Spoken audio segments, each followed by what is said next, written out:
Good morning this morning. I am Rochelle Hunter Mosley, and this is Beauty, Business, and Banking.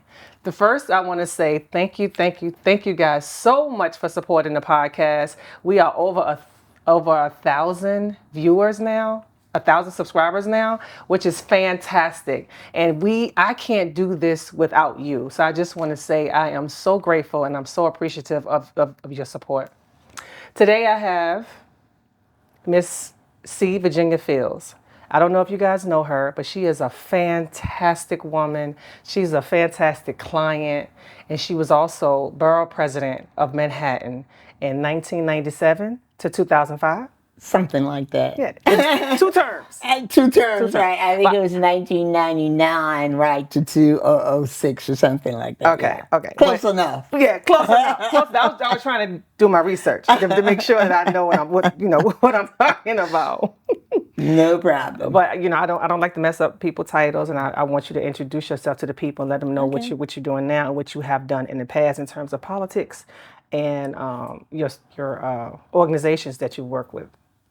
Okay, well, first of all, let me congratulate you now with 1,000 or more subscribers. That's amazing. Thank you. And I, having known you, of course, mostly being one of your clients and seeing your growth has just really been spectacular. Thank you. Little Rochelle has come out, has blossomed. Go. Thank you. It's great. Thank well, you. I'm delighted that you asked me to come and have a chat about various topics today. Topics that I love to talk about, especially politics. But as far as my background, I actually was born and grew up in Birmingham, Alabama. Okay. And that was during the segregated South of the 50s and 60s. So I experienced racism up close and personal, as I like to say, in terms of everything being segregated, where you went to school, where you lived, where your parents worked, if they could even work. And everything was based on the color of one's skin. So I grew up in that environment. As a matter of fact, after Brown versus the Board of Education was passed, government did an interesting thing. Because at that point, you were supposed to go to the school closest to you. And had I gone to the school closest to me, would have meant passing by an all-white school. So what they decided to do was to build schools in our neighborhoods and communities. But what they thought was bad was perhaps the best thing that could have happened. Because in communities where there were predominantly Negroes, as we were called, we had brand new schools. We had some of the best teachers from the historical black colleges and universities, HBCUs. That's why I'm so supportive of them today. And they, I think, knew what we would be facing because of where they were. And they also wanted to prove to their parents that their parents had not wasted their money. I mean, we had teachers from Spelman, from Howard, from Clark, from Knoxville, from Tuskegee, from Talladega, you name it. We had those teachers. And did they teach us? They taught us in ways that I know we never would have gotten that kind of attention coming from a white teacher, quite frankly. Right. So that was the environment. So in 1963, when Dr. King came to Birmingham and led the civil rights movement, because my mother was, I guess we would call her then, a community organizer. We weren't using that word then, but that's what she was. She would go around, get people registered to vote, make sure they knew about the movement meetings that were coming up. And my former pastor at that time, the late Reverend Fred Shuttlesworth, actually started the Alabama Christian Movement for Human Rights. So I got a chance to go to those meetings like when I was very young, to sit there and see people and getting to hear what was going on. So in 1963, when Dr. King came, I became one of the foot soldiers marching, and that everybody was looking at that time. And one of the teenagers arrested, spent 6 days in jail, fighting for human rights, civil rights. So all of that really, I say, set the tone for what I ultimately ended up doing, working to try to make a change, whether it was in politics, going on to Knoxville College, where I received my bachelor's, and then Indiana University Graduate School of Social Work. And I chose the field of social work because that is all about making a change, creating an impact. And as I have reflected on my life's journey, I realized that that was very much in alignment with my thoughts, my experience, trying to make a difference. Got married, moved to New York City, worked sometime in social work. The first work release program for prisoners right there in Central Harlem. Oh, okay. And then I worked with the Children's Aid Society and its foster care adoption program. And my, I call dream job for about 10 years was with the National Board of the YWCA, Dorothy Height, and all of those women. And most people didn't know that their mission was elimination of racism by any means necessary. The YWCA? Whoa. So I worked there for 10 years and Okay. continued to, advance in terms of my interests. And from there, thought I wanted a doctorate. Went back to NYU for a couple of years, realized that wasn't what I wanted. I didn't need it. And I ran for the city council in 1989, was my first run, and I defeated an incumbent in that race. So I served as a council member for 2 terms until 1998. And then I ran for borough president and was elected in 1999 into 2006. Okay. Then I ran for mayor. Wow. Was not successful. Had I been, I would have been running against Bloomberg. Oh, okay. Okay. That's fantastic. So that kind of, is sort of a overview. Yeah, I just got goosebumps just listening to all of it, because that was the reason why I wanted to invite you on the show, because you had so much experience and so much history with politics that I want to be on board. And I know you talk to me all the time about, Rochelle, you can be a trailblazer in this. Rochelle, you can do this. I always thought like I didn't have a voice. I couldn't find my voice in it. I think we had this conversation about it before as well.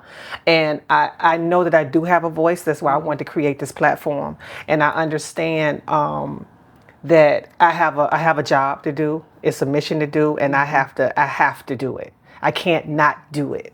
So that's why I wanted to invite you here, because a lot of us don't even know how important it is for us to make sure we voting for our council people. We don't understand how important it is for us to make sure that we're voting for the lower levels, not just the president, right? Because it's you guys that really make it happen for the city. So tell us about being a councilwoman. Like what exactly does that job entail?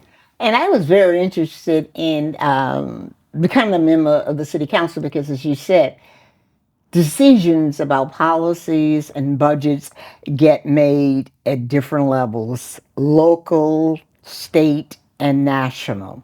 And at the local level, an elected official, certainly as a council member, really is the person who can address most of local concerns in the community: quality of life issues, services.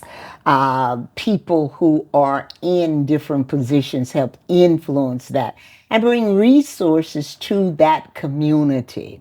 And one of the things, as I said, that helped me to decide was because, quite frankly, our council member was there. And while during that 2-year period when I thought I wanted to work on a doctorate, being in the community more than when I normally would be if I was getting up, getting on the train, going downtown, midtown or so for my job, for my employment, and then coming back late in the evening. I didn't see a lot of deterioration of housing, drug activities, senior issues. what was happening in our schools. So sometimes I didn't have a class until the evening. Right. So therefore, I was out in the community. I said, well, who's taking care of this community? And of course, I was involved politically in a Democratic club, the Frederick Samuel Democratic Club, right there on 135th Street. And there was interest in running someone to defeat that council member because things just weren't getting done. And quite frankly, I was also active in the community, my homeowners association. I worked as one of the founders of the Central Harlem Senior Citizen Center. I was active in my church, Abyssinia Baptist Church. So I was active doing things and even helping people in other areas that had nothing to do with my work. So seeing that, I said, okay, obviously I was very nervous about running against an incumbent. Yeah. But I knew that as a council member, you could bring the attention of the city agencies to address the needs, whether it was Housing Preservation and Development, HPD, whether it was the Parks Department, the Board of Education. That is what I knew. Right. And as a social worker, and I ended up at some point doing, as an adjunct professor teaching leadership at graduate school of social work, and I would often tell them, given the work that you do as a social worker, you know what the needs are. You know that if there are cuts or in after school programs and the mother is working or the father is working or as a single parent, where is that child going to go when you cut those after school programs? When you take money from senior citizen centers, that is the only meal that some seniors might have for that day. Yeah. And they go to those centers because they know they'll get a meal. Exactly. The city council make those decisions. Those are the kind of decisions that they make. So knowing what I knew as a social worker, seeing the needs of the community, having the support to run politically, and I had great support from certainly the faith community. The late Reverend Dr. Calvin Otis Butts was one of my major supporters, and other pastors, and other community-based organizations, because I had helped people with housing issues, even though I was not in the position. Right. So I ran, I defeated him, and my really impetus or desire for wanting to do was because I understood what a city council member could do. Your voice can make a difference. Right. Now, I consider myself very fortunate. The very first year that I was elected, I was actually appointed to the Finance Committee. And therefore, I really was in a position when the budget time came to vote for the budget. I think, well, certainly my first year as a council member, Mayor Deakins was the mayor. And then my second 4 years rather, Rudolph Giuliani was the mayor. Okay. And he was looking to privatize the hospitals, for example. So working with local advocates, people who were advocating for change and working and making sure that we as council members had information, we fought to prevent the privatizing of Harlem Hospital as well as the other public hospitals. So by sitting as a member of the Finance Committee, when you sit down and negotiate these issues, you're able to bring that to the table. Okay. If you're not at that table and you're not raising the issues, quite often they do not get addressed for your community. Right. So that was my desire in terms of local politics because of the decisions that got made. Why do our parks look the way that they do? Right. Why does the housing, why can't we get, and they had some great programs at the HPD, Housing Preservation Development at that time. They had a program that made it possible for people who lived in city-owned buildings to buy their apartment for $250. Oh, wow. And that was through city That's council. that was through the city's Department of Housing Preservation and Development, and it was Okay. a program. Okay. But as a council member, Right. I was able to bring that to the attention of many of the people who lived in those housing that was owned by the city. The Wow. only thing you had to do, you had to have 50% of the building organized in an association. Okay. The city paid for all of the systems, the AVAC systems, and the city did all. All They of no it. longer have that program, by the way. Wow. The difficulties I had. Look, I'm like, where's that? Where's that? The difficulties I had of encouraging people in those, especially along Adam Powell Boulevard, around 112th, 110th Street, and so forth.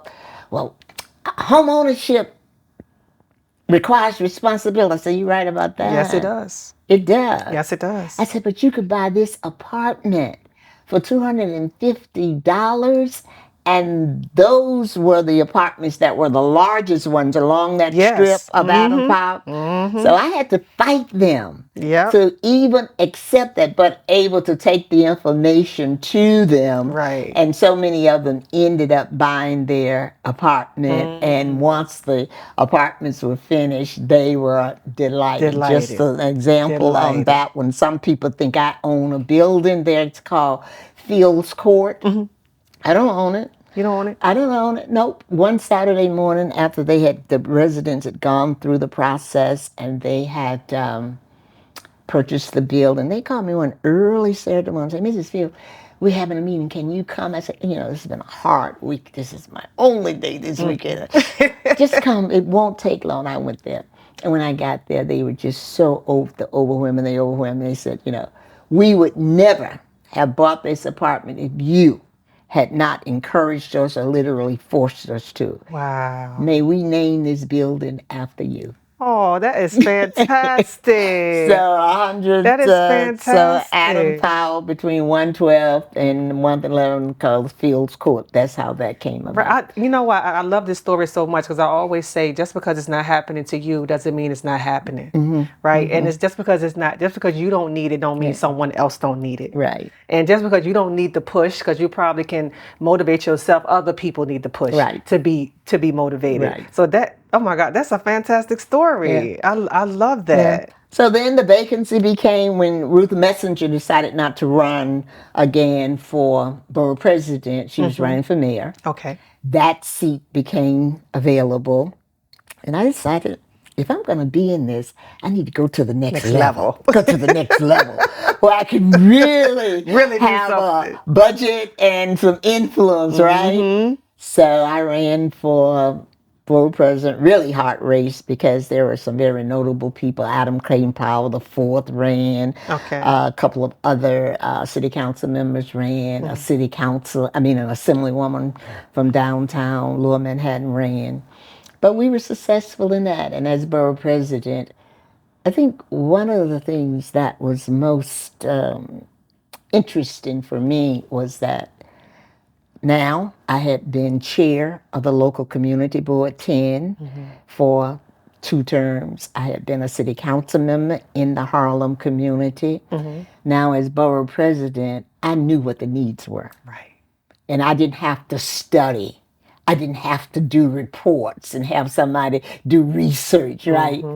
And out of that, we were able to redevelop Frederick Douglass Boulevard from 110th Street all the way up to 125th Street. Wow. So the changes that you see there came as a result of my leadership on the Manhattan Borough President. So were you responsible for the green streets and Adam Clayton Powell as well?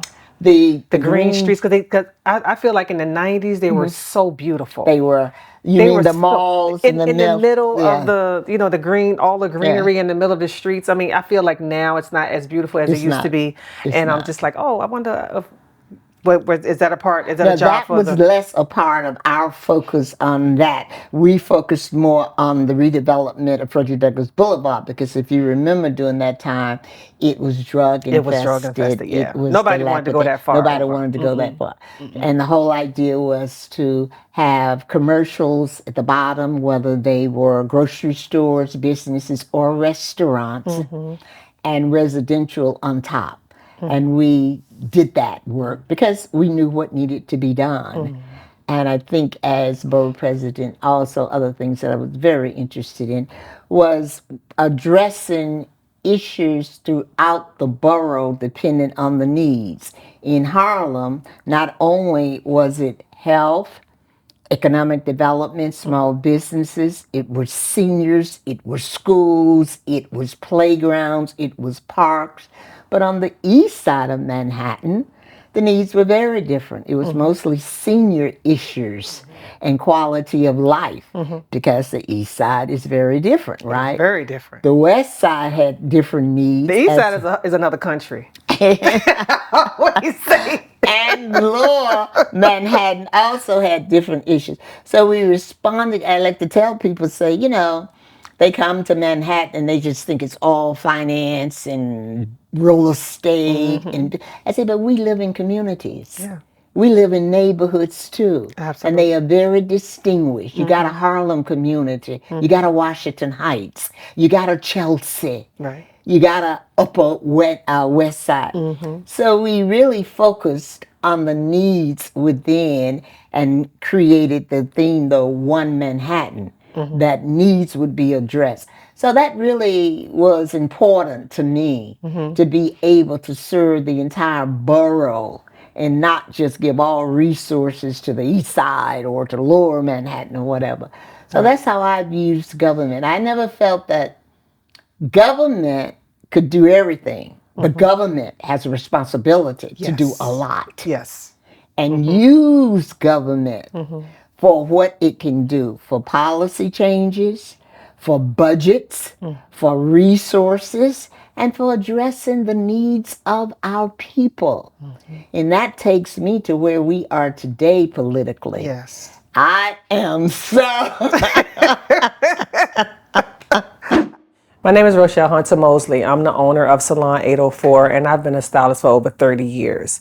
And I've had my hair blonde for over 20 years. But what I've noticed about the products that I use on my hair was blue, my hair is green, my hair is brown. So I had to develop my own product, the Nancy Foam. The Nancy Foam is purple so that it will help with the rays of the sun and my hair won't turn yellow. Fantastic. I have no problem with green, blues, browns, or anything. My hair is always beautifully blonde. My Nancy Foam is everything. If you're interested in buying the Nancy Foam, you can get it at RochelleMosley.com or follow me on Instagram at Rochelle H. Mosley. I already know. But you can tell the people. I already know. I am so excited about Kamala Harris Yes. and Tim Walz. I think that it has really energized people. And I hope has. that people see the difference in terms of, now, will they do everything we want? Probably not, but nobody can do everything. No. But we have a better chance of getting things done and addressed with the two of them than we do with the other side. So What that's I wanted think to people what I need wanted to look at. also help people to understand, because I was doing my research on Jimmy Carter and Reagan, and helping people to understand that Jimmy Carter put Paul Volcker, which was a big bank guy, in charge of getting our economy back on track. Right? If just you could correct me if I'm wrong. You're doing good. Okay. And what Paul had to do was to raise the interest rates, right? So by the time to save the economy. So by the time the interest rates, our economy was back on track, Reagan was in office, right? So it looked like Reagan did it, but it was all Jimmy's doing. Jimmy and Paul's doing, right? So that goes right back to when Trump came in and Obama had put everything in place. Obama had already put in place that we was going to get a stimulus check. Obama had already put things in place for us to get, but it doesn't happen overnight, Right. right? So it sometimes happens on the next president's term, where it looks like Trump did it, just like it looked like Reagan did it, but it was the former president. So which means that Kamala is not going to be able to undo all the things that happened during Biden's thing, or the things that Biden put into place is going to look like, oh, Kamala did all the things, but Biden did things as well. So I just wanted you to explain to us like how that really works, because I was trying to give it in my own words, but how that thing really works, that things don't happen overnight, and how important our vote really is. Yeah, and I think the way that you laid it out in terms of the process is very good. Some of the details you probably know more than I do, but the process that because of the time period, even here in New York City, we have term limits for our elected officials in New York City. We don't have it in the state, but certainly in a president, you have 2 possible terms. So that's 8 years. Right. You can initiate a lot of things, and some of it may be continued with your successor, but they may have other interests and other priorities, and what you had or saw as a priority may not be something they want to continue, and it may be. For example, President Obama was very successful in getting through the Affordable Care Act that made it possible for more people to have health insurance and for their children to be able to get insurance up until what, 21? I think we're 26. 26 now? Okay. So, one of the first things that Trump tried to do, and his Republican friends in Congress and in the Senate, was to destroy the Affordable Care Act. Now, if he had been, because he was in office, and if they had had the vote, they could have turned that around. Right. But they didn't have the vote. He tried to, change it, and he wasn't successful. So you're absolutely right that when a person is in office, their priorities may not be the same as their successor.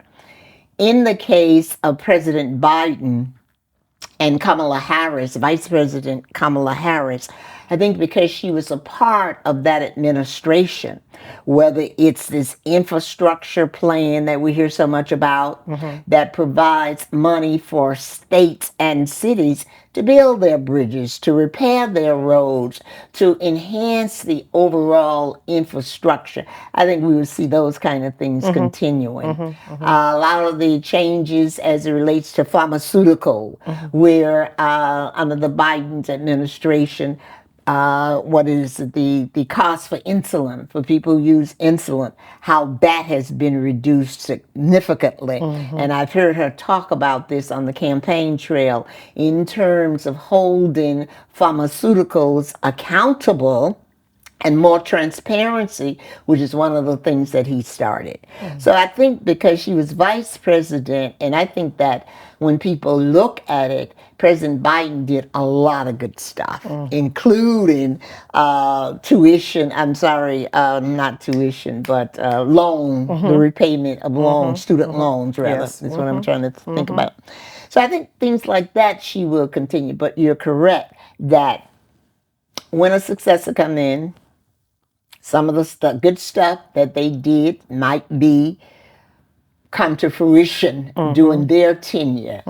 Like, for example, when Trump left, he left this country in debt. Now, President Biden has had to pull us out of that. And Trump is now out there saying that he left the country solidly in terms of debt and the economy. The debt was strangling us. So, but now, because the debt has been addressed, he's trying to say he left it that way. So, it's, and I think Kamala Harris certainly has a good grasp of that. Right. And a lot of the stuff that was done since she was a vice president, I think we'll see continued.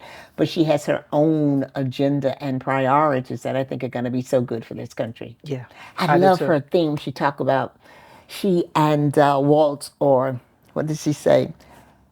Joyous warriors. It's about joy. It's about freedom to read the books you want to read, Yep. freedom to love who you want Wanna to love. love, freedom to vote, freedom to control your own body, freedom to just be, and that excites people. And I think that's catching on really. Yeah, it's catching Because on. people, and especially when you just suppose her to Trump and J.D. Vance, Yeah. and they're talking about how awful the country is, how bad everything is, and just everything is so So, yeah, it negative. is negative. I just hope people see it for what it is. Yes. I really hope so. Because people are just hopping on this $5 they think Trump gave them, and they think that I'm like, it's bigger than that. And just Much because bigger. you may not need Kamala in office, think about your kids. Don't vote for you. Vote for your children and your children's children. Because if that 2025 Project project 2025 2025. goes through, you know how long it's going to take to break that, to change it. You Like mean once he change it get it back? in, Right. if he gets that in, you know how long it will be for us to, what is the word, Undo it. eradicate that. It's gonna be, we probably won't even be here to see it. You got That's that what right. I'm saying. And I'm glad you mentioned that because that is such a key factor in all of this Project 2025. Yes. And I hope people, and certainly, like your audience and your viewers and so forth, would take some time, not read the something 900 some pages. You know what I did for the 4th of July while people were out having their picnics and barbecuing? I printed out the first 100 pages of Project 2025, and I sat in my home and just started reading the first 25 or so pages to get exactly what are these people talking about. And I was horrified Yeah. just reading that much, even though I understood that the whole intent is to reconstruct our government. Throw it out, baby with the bath oil, the whole bath water, the whole The nine whole thing. yards. Reconstruct it. And they have started sending out now over the last couple of years surveys recruiting younger people who buy into the goals and the mission of Project 2025 and vetting them so that once Trump gets back in, they will give him the names of the people who have been vetted to replace civil servants. So there's a lot to lose here. People who are in these civil servant positions, their positions of jobs are being threatened by Project 2025. They will be replaced by this new generation that has been vetted by the Heritage Foundation and others who are part of that. And they will looking at them as a generational thing. So say if you're 25 now and you get in there, as you say, it's going to be a long time Long to time. try to turn that around. So I read that, how they're looking to reconstruct government, our entire government, change it all the way around, recruiting younger people who adhere and say they buy into what is being proposed. And part of what is being proposed is like elimination of the Department of Education, taking over the Department of, which is the one I'm thinking of. I can't think of the one I'm thinking of right now. The Attorney General's office, right? So the Attorney General is basically responsive to the president. The Attorney General works for the people, not for the president. But all of that would turn it around and make that position accountable to the president. So it's sobering and it's scary when you listen to it, when you read it, when you understand it. it would be a totally change. But a lot of that has already started. Look at reproductive rights. The states now that have Yeah. already made changes there. Roe versus Wade Yeah. being eliminated. Look at the banning of books across the country Right. already. Look at the appointment of some of these judges, like that woman down there in Florida, Cannon.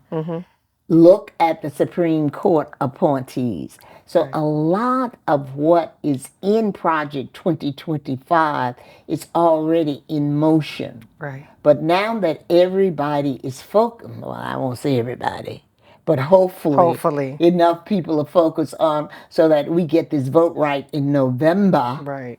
to squash any further implementation of Project 20. It's a scary proposition. It's scary. So, in the 100 pages that you read, does any of it support Black people? I didn't see me Are we in going to there. benefit from any of it? I didn't see me in there. I did not see how it supports us when it talks about, say, just eliminating the Department of Education. Right. And that, specifically has made it possible for more people of color, Black folks, to get an education. And of course, DEI, diversity, equity, and inclusion, that opens up the doors for possibilities, all of that. Right. Affirmative action, all of that. Right. None of that. The focus is on what they're saying. What constitutes a family? A man, a woman, married, and children. And it's framed a lot around that. And J.D. Vance, who is, of course, Trump's pick for vice president, stresses that a lot. If you're not a family, or if you don't have children. Yeah, I heard him say that about Kamala. She don't have children. Right. How's she going to be president? Right. What? What is that? What? And that people without children should pay higher taxes. So I don't have children, so I'd have to pay higher taxes. Wow. So that's a big. The good news is, and that's the good news for me, they're saying all of this and they're putting it out there. Yeah. So it won't be a surprise. It won't be, oh, we didn't know. We never thought that could go that way or that could happen. Right. They're telling us what they're going to do. 100%. Exactly. And they not holding no punches. Exactly. They telling you straight up. What is it going to be? Because when you say make America great again, I had to ask my dad. Right. I said, Dad, when was America ever great for you? And what did he say? He said, I can't recall the time. Right. he couldn't recall the time. Right. And I was watching one of I think it was Joy Reid on MSNBC the other day. And apparently, they're making some major proposals in Project 2025 for the LGBT community, taking away all of their rights, including the ability to serve and benefits that they now receive. And they're certainly interested, perhaps, in revoking the marriage. Oh, absolutely. Even having the same-sex spouse on your insurance plan for your benefits, job. Right. All of that. All of that. So everything is up for grabs, and I like, again, the way that Kamala Harris, Vice President Kamala Harris, our Democratic candidate for president, is framing it using the word freedom. She doesn't use the word so much that our democracy is at stake, which is true. Right. And our freedom, our democracy is based on freedom. As long as we've got freedom, we can have a democratic society. But our freedom to be able to vote, to be able to do all of what we have made gains on. And it's serious. So I'm hopeful that people of goodwill will vote, will understand what is at stake, and you have a voice. Just write even through your podcast. Right. Talk to people about that. Why is it important to vote? Because the people we elect make the decisions about how we live, if we live, and everything else in between. There's an old saying people would say, politics control our lives from the womb to the tomb.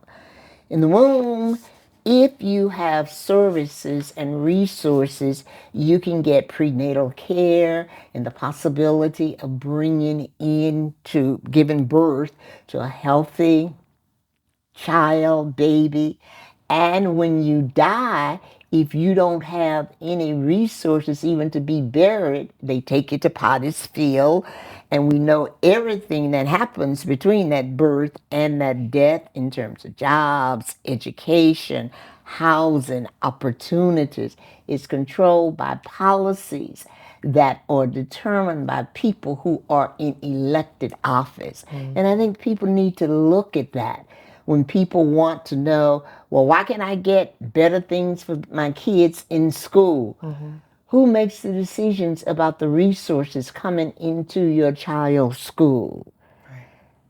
Computer classes, other curriculum, quality of life issues, people in elected office, people whom we vote at Right. local, national, state, and national levels. Right. Makes a difference. Yeah, and if we don't wake up soon, if this thing goes through what that Trump wants to go through, even the kids in public school will have to take the test to go into the military. Not the private school kids, only the public school Only kids. the public That's in school kids. 2025. Project 2025. That's what's in there. That's part so of that what's in means there. who? That means all of our kids that's in these inner city schools are going to have to take the test to go into the military, and they're going to have to go whether they want to or not. Whether they want to Or or you not. go to jail. I hadn't got to that part, so thanks for raising that. Yeah. In addition to that, They have to take the test to go in. They have to take the test to get drafted. To get That's what I mean. drafted. So God forbid anything happen, which Yeah. if he gets in there, he wants something to happen. he wants something. He probably Our kids will are going plan first. for something to happen. Yes. Just like Our kids are going to go first. absolutely. Just like people have been questioning whether that was a fake assassination attempt or not. You know, That was so fake. His ear grew back. His ear grew back faster than anybody he knew. That the doctor said. I said, him and that doctor is a fool. How your ear gonna grow back? Like what? But you know, what's so interesting, and some commentators said what's of interest is that we never heard the specifics of it. Did he have to have stitches?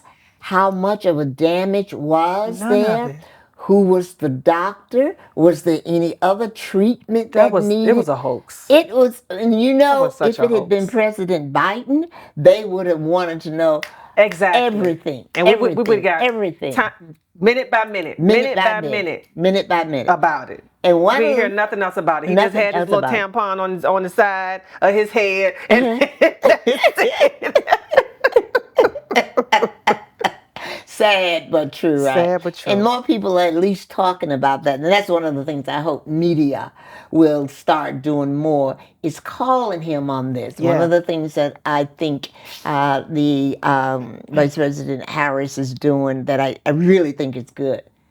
Rapid response. When he says something stupid or that's a lie, somebody be on it. somebody's on it. Rapid response. Because you can't allow that to just stand out there as if it is the truth and it is the order of the day. Right. And I think as Democrats, we've allowed too much of that because we just see it as so ridiculous. Don't pay that attention. But that's what's out there, and that's what people are hearing. And people believe it. Exactly. People depend so much on social media. Social Everything media. that comes through social media, they believe it. And they're not reading, they're not listening.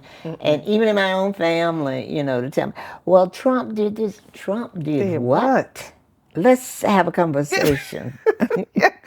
And just like I told my dad, which I like about you so much, is that I never see you point the finger at people. Even when we in the salon, we have these conversations. You say, okay, well, let's have a conversation. Let's have a conversation. Because it's time to educate, It is. not point the finger. Because when you're just pointing the finger at people, you're not really getting people to listen. If you want to sit down and have an adult conversation, because we got adult people, 18 and older, they're able to vote. They are adult people. They need to be educated on the history of politics, on on our history of what our people have been through, the history of how your grandmother and your great grandmother have been through all of these different things. I know my aunt told me she couldn't even go into Woolworth to try on the shoes. She had to bring her paper, her shoe length, for them to give her the shoes. She couldn't even try on the shoes. Do you ever want to go? Could you imagine putting on a pair of Jimmy shoes and you can't even try them Can't on? even try.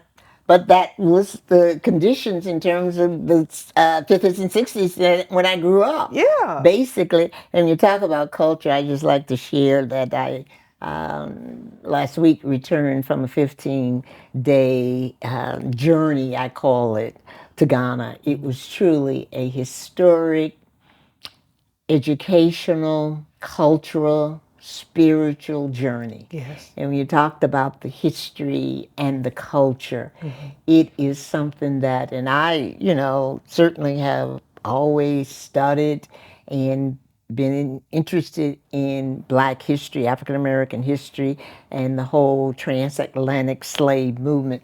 But I learned so much more, Rochelle, just being in the space. I learned a lot more, deepened my understanding, I should say, about the whole Pan-African movement with Marcus Garvey and the relationship between, say, the leaders there, Kwame, Kwame Nkrumah, right? And the relationship between Nkrumah and Malcolm X and Martin Luther King and Marcus Garvey, and how his efforts to unite the African countries were very much in alignment with efforts to unite the diaspora. And how the connectivity and those relationships, and could only think as we move throughout that journey, seeing, how our people were just snatched up and enslaved and taken to the dungeons for months at a time, the inhumanity that they had to just undergo. And to think about when you talked about what your grandmother was saying she went through, what our ancestors went through, and many of them, didn't survive it, but those who did, and how they just left so much for us. And we are in such a better position now, and we don't do it. We don't take advantage of some things, in my opinion, as much as I think that we can. And just following the trail of how they were snatched from their villages and having to go this long journey with chains on their feet around their neck and taken to these castles and there for months and just dying, deteriorated. Yeah. The inhumanity of man was just so brutal. For over 400 years of that? Come on. 400 years. And if we don't think with some of these proposals that are being made now, that while we won't go to that extent, a lot of the gains that we have made will certainly be dismissed. The right to vote.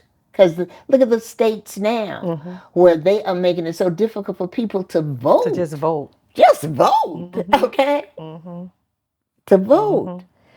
And taking money, again, that Project 2025 would allocate more dollars in terms of schooling to the private schools that is going to decimate public schools, which they're already doing somewhat with charter schools. Yeah. So there's so much to look at. And throughout that journey, I just, thought about our ancestors and thought about where we are. And the spirit just sort of was with me, and it still is, and trying to make me a better person, to just do whatever I can. And I know it was a wonderful experience. It was. Did you see the Sankofa bird when you were there? All of the images of the Sankofa.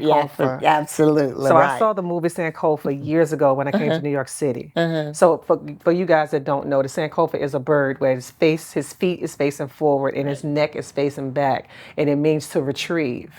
and it also means that Looking it is forward to go okay. back. Yes, it's Looking okay. backwards to go forward. Right, Right. right. It's okay to be going forward, but you look back to see what has happened. Right. What is it that you need to take? So the bird also has an egg in his mouth. So he's also he's bringing the past with him, but he's making sure that he's looking back to make sure that okay, I'm going in the right direction. I'm doing the right things.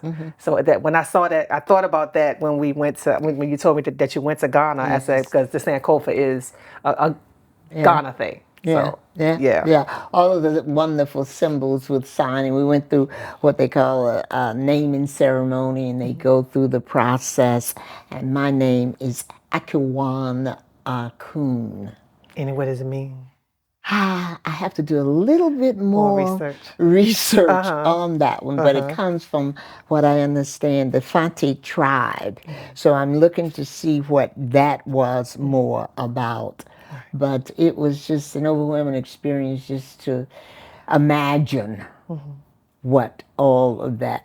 But then I was very impressed with people there, some of the friendliest people I met in Africa, and I've been to many parts of Africa, but they're so friendly and they are so hopeful.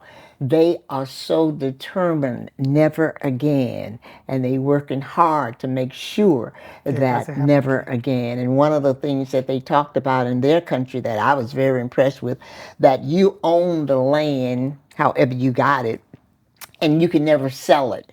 You can lease it for 100 years, but you cannot sell your land, whether it's a mansion, large-scale house, or just a tent. It's yours. You can't sell it, but you can lease it to me for 100 years. I think that is part of never again. Right. Because that's how it started with the whole thing of the Portuguese coming in, stealing the land, saying that they wanted to build, castles there for business and gold and for trade and so forth. And that turned into the slave castles, right, off of the ocean and so forth. So just never again will we be this way and having our land. And they have some of the most amazing museums that tell the story of the transatlantic slave trade and so forth. And it was just, and I'm hopeful that I can help a couple of young people make that trip in the during the summer. I went with Professor James Smalls, who started the African American Studies at City College. And he's been doing this now for like over 25 years. So his own personal experience, living there, working there, going there. He knows the history and he has good relationships there with many of the leaders that made it possible for us to perhaps see more and do more. Right. And we happened to have been there on Emancipation Day. And that was very powerful. So, Wow. I'm sure. This has been good. This has been good, Miss Virginia. You made it to the couch. You made it to the made it to the couch. So is there No. anything else that you want the people to know? I really want us to get real serious about us voting Yeah. and why it's so important for us to vote and do our vote count. It is extremely important to vote because the people we elect make the decisions about how we live, if we live, and the resources and the opportunities. And when we elect people, it is up to us to hold them accountable. I think that's an area where we still need to do much more work on. We elect people and we get very excited. Oh, we elected that person and it's great. No, we have to hold them accountable. So let's work to unify our communities and have agendas that are going to move the needle in terms of our interests in our communities, our education, our jobs, our housing, our health care, quality of life issues. All of these decisions, who makes them? People we elect. And when we don't vote, we're saying it doesn't matter. And when things don't get done that are going to benefit us, then we become disillusioned. And what do you expect? We won't always get everything we want. And that's the other point that I like to make, Rochelle, is that we can't be a one-issue person. My issue might be passing the John Lewis Voting Rights Act. That may not get done, but other things, holistic, what's the holistic approach to what we want done? So you can't be a one-issue person. Right. It has to be broader than that. Well, they didn't do this, so I'm not going to vote. If you're one issue person, you're never going to win. Right. So it's important to vote, and black folks must vote. People of color must vote. People who have an interest in freedom must vote. And this is an opportune time because these are challenging times. None of us have lived through this before. And as a woman of faith, scripture tells us that there is nothing new under the sun. And what we're going through now is not new. It's just that we never lived through it before. Right. Right. Like Maynard Jackson says, either we live together or we perish together as fools. This has been Beauty, Business, and Banking. Till next time.